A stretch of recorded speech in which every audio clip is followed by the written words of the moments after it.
Hey Kavid, Matthew here with freeprescriptionlenses.com, and I'm going to show you how I cut prescription lenses for your new RayBan2132 color 6052, which is the black crystal in the 55 eye size. Go ahead and take it out of its packaging. Here is your RayBan case, your RayBan frame, and cleaning cloth. Let me put that back in your case. Now RayBan sends it to me. Of course, you got the G15 sticker stuck up high on that one. They send it to me with a little plastic sleeve on the left temple. They think that's a good idea to send it to you with one, or I'm going to put a second one on there when I send it to you. So let me go ahead and get started. I'm going to take your original heavy G15 glass lenses out, and I'm going to put some lightweight, much more comfortable polycarb lenses into your really nice black crystal. Of course, those of you keeping score at home, I'm wearing the blue crystal because I wear a lot of blue, and with pinstripes, that blue and crystal looks good with me. Of course, you'll be able to pop your lenses in and out just like I do. Now it's tracing the shape of your right lens, and it's going to move over and trace the shape of your left here at freeprescriptionlenses.com, where everyone loves a bargain and no one is disappointed with quality.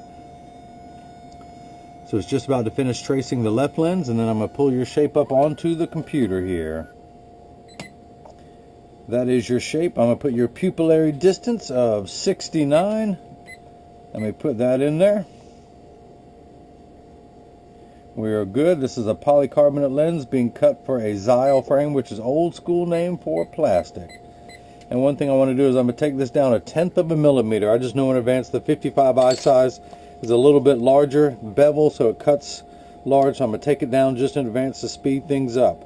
This whole process should take about 15 minutes. It's now 7:15 on Thursday, May 15th. 71 degrees and raining in my hometown of Durham, North Carolina. Okay, so minus 275 is your right eye, so I'm put the power drum on my Marco 101 lensometer to minus 275. I'm going to put your lens in. Let me actually zero it out, make sure it is perfect. We are good. So now I'm going to set it back to 275.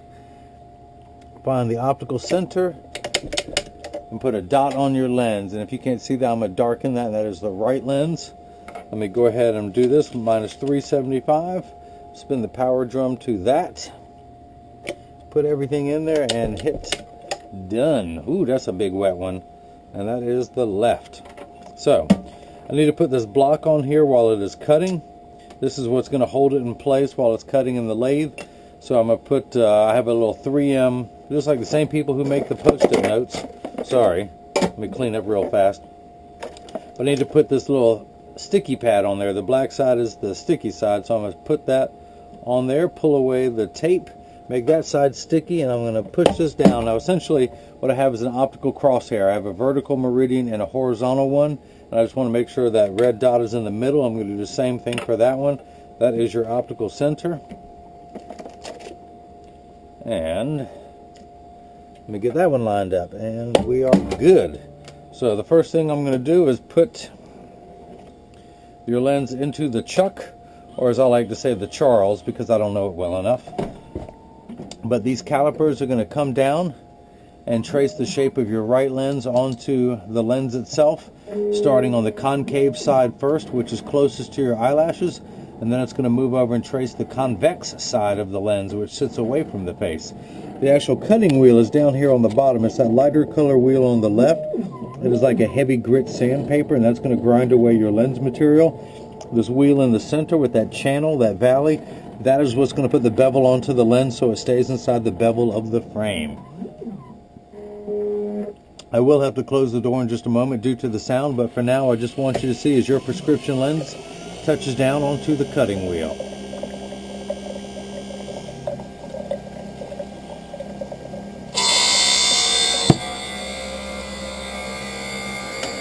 Really nice RayBan frame made in Italy. This is the RayBan2132 NewWayfarer color 6052 in the 55 eye size. So your prescription could be minus 275 in the right eye, minus 375 in the left. The unit of measurement in the optical field is called a diopter, spelled D-I-O-P-T-E-R. You've heard of ounces, gallons, pounds. We do everything in diopters, and in diopters in quarter increments, starting at 0, which is no value, meaning plano, and goes up from there, 0.25, 0.50, 0.75, 1, and so on. You're at 275, so you need 11 steps of correction in your right eye. You actually need 15 steps of correction in your left. So without your glasses on, everything is looks much larger than it really is in real life. So these lenses will actually minify, which is the opposite of magnify. There is no word for that in the dictionary. But this will minify all the objects that you look at and get them to the correct size. Now if you notice, your lens is still completely flat all around the edges. Now it's putting the bevel on there so it stays inside the bevel of the frame.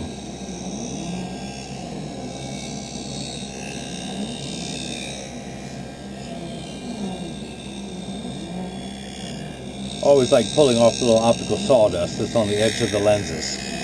And if you notice, there is water running in the background, but not anymore. Now the water just kicked in front.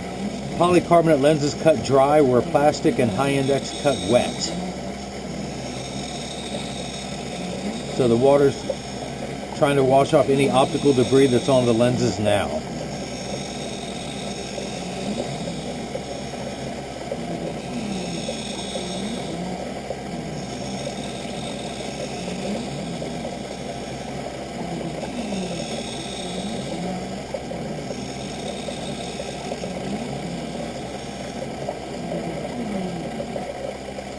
Okay, your right lens is almost done. What I want to do is take it out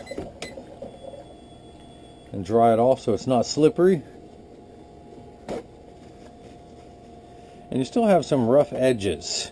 So I'm going to use my hand stone, which is completely flat. In fact, I can put my hand on it while it's running, and my finger gets warm due to the friction, but it's that friction that allows me to smooth out those rough edges. And if you see this white powdery substance on the edge of your lens, this is called Schwarf, and I'm going to use my thumbnail to scrape all of that off. And once it is on the counter, I collect it neatly. I do this in every video. It's, you know, I got to have fun while I'm at work. I get it all on the counter, and then I wipe it onto the floor. And this is where I say, kids, stay in school. I went to school for years to learn how to make a mess like that. So if you want to make a mess like me, stay in school. So to see if this fits, I'm going to tuck it in at the outside corner. And then using my thumbs, I press down at the nose, and this is almost too big. That's why it's squirming. So I'm going to take it down 1/10 of a millimeter and hit retouch. Now it's not going to go back onto the cutting wheel. It's just going to go back to the bevel cycle, the bevel wheel, to take 1/10 of a millimeter off. And a millimeter is the distance between my thumbnail. So I'm going to take 1/10 of that distance off around the circumference of your lens until it fits into the frame.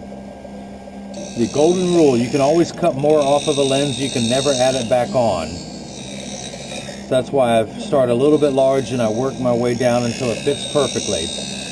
The right lens takes a little bit longer. Once we get the size just perfect, then I'll flip it over and cut the left lens.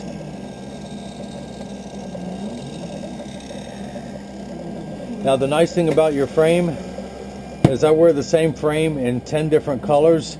Every day I pop my unbreakable lenses out and put them into a new frame depending on what I'm wearing.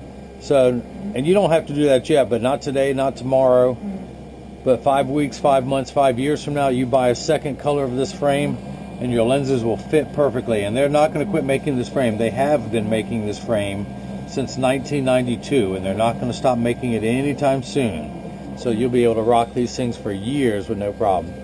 The other thing I like about the crystal, and hope my camera is good enough, you can see how this hinge, the way it is mounted, you can see how that is mounted right into the frame. I just think that is really cool where you can see that. The inner workings of your Ray-Ban frame. So I'm going to dry this off again real quick. Back to the handstone, back to the safety bevel, back to scraping that off your lens. And then back to wiping it on the floor. You know what's coming. You know what's coming. Woo! Look at that technique, kids. Okay, so I'm going to tuck it in at the outside corner. Then using my thumbs, I press down at the nose.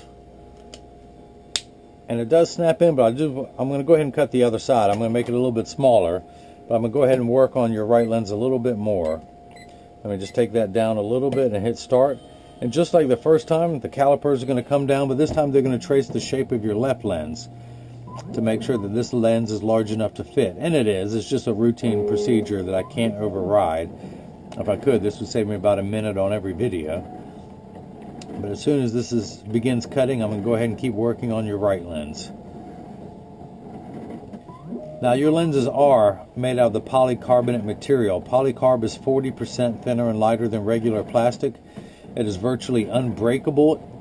Your lens is bulletproof up to 22 caliber and has both UVA and UVB protection.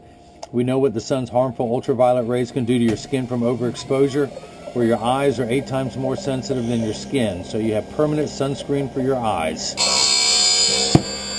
Okay, so I want to go ahead and take this block off. It is no longer needed. That's what held it in place while it was cutting. I do want to dry everything off there, but I'm going to pop your lens out. And there's a little channel on the side of my handstone. I'm going to go around the outside of your lens and just bring it down in size just a little bit so that it fits a little bit better. So it'll be easy for you to pop them in and out should you ever want to change the color of your frame. So again, I start at the outside corner. I tuck it in closest to me, and then I use my thumbs to press down around the edge, and that goes in better. To take them out, I turn the frame, and it's always with your thumb. It's always at the nose. You're always going to push down with your thumb at the nose. To take the lens out, I turn the frame downward. I grab it with my left hand. I place my right thumb at the nose. My fingers on the other side. I use this thumb on the back of this thumb, and I push outward. Out comes your lens again. To put it in, I turn the frame upright, and I always try and work on the side which is closest to me. If I was working on the left side, I would turn it here.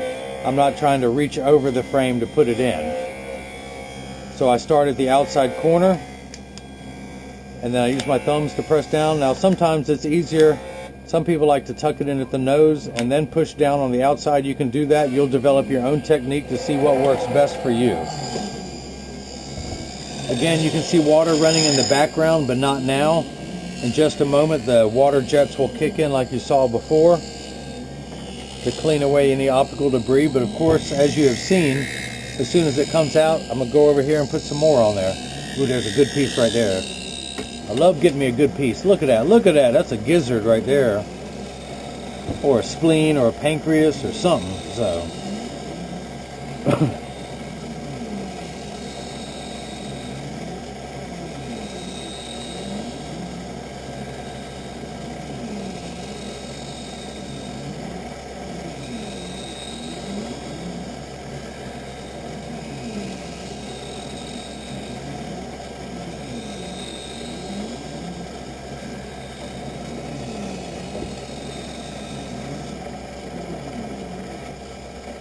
okay, let's take your left lens out now.